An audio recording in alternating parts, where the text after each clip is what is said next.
everyone. In today's video I'm going to make some backgrounds and I'm going to use some texture tools to lift the paint. I use these with texture mediums to create other types of pieces. So like this one, I've used it a lot. There's a ton of spackle left on it, but once it's dry it just flakes right off. But I wanted to see just some different ways of putting some paint down with these and just what it's going to look like, especially if you do just some wavy designs or just some straight designs. I think you could come up with some really fun things. So I'm just going to start out with one of my book pages, and I have some red, orange, and black. And I'm picking these colors because I want to do a flower collage piece in the future, and I want to do some poppies, and these are just some really nice colors for the poppies. So I'm going to put some paint down and then smooth it out and then start scraping away with my texture tools. And I will take the leftover paint and put it on just another piece of paper, which will just end up being another background. But I'm just gonna put some of my paper down, and then I'm just gonna gently smooth it out. I don't want to mix it too much, but now I have two different sides on this. This one, they're very close together. This one's a little farther apart. I think I'm going to start with this end and just scrape down or move in a zigzag, ooh, I like that a lot, zigzag motion to just create a fun design there. So it didn't pull up too much paint, which I like. If you want to do more patterns, you can. I think I'm going to leave one like this, but then the next one I might go both ways just to see what that looks like. So let's get some more paint.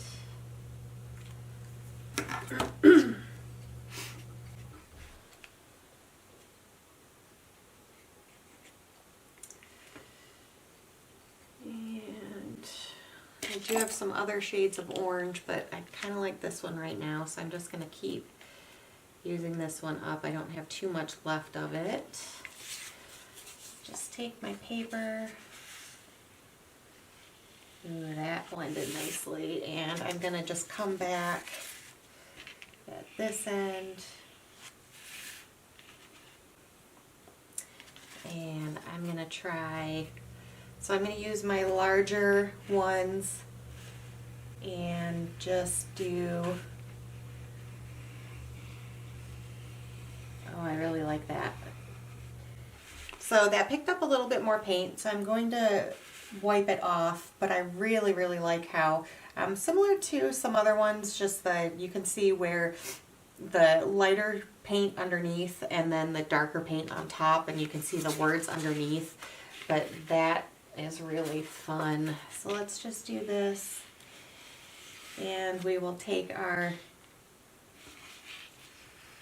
leftover paint and use it. There's a little bit of paint left on here, so I'm actually just going to take that and also smooth that out on here. Don't want to waste any of that. So I'm going to do one more. I think I want to try this, the slimmer side, and see what that looks like.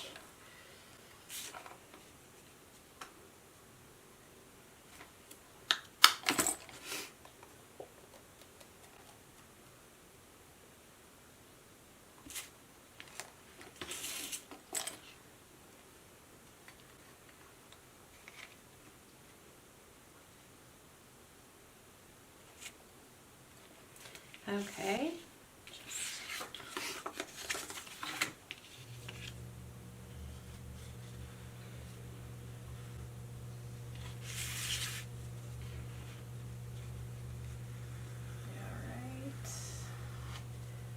Nice. I have plenty of paint left on there. That's going on another page.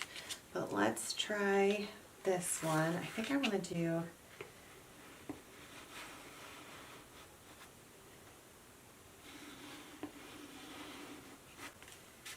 and then go back.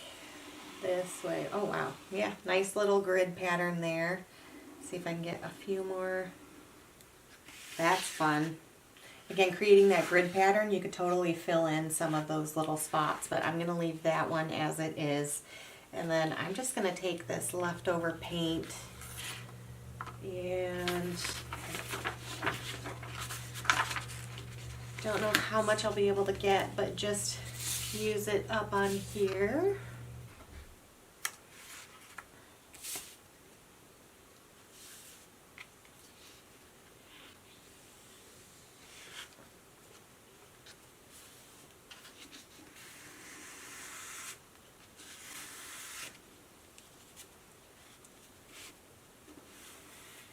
And then I'm just going to leave this one as is. I really like the way that the colors have blended, and I don't want to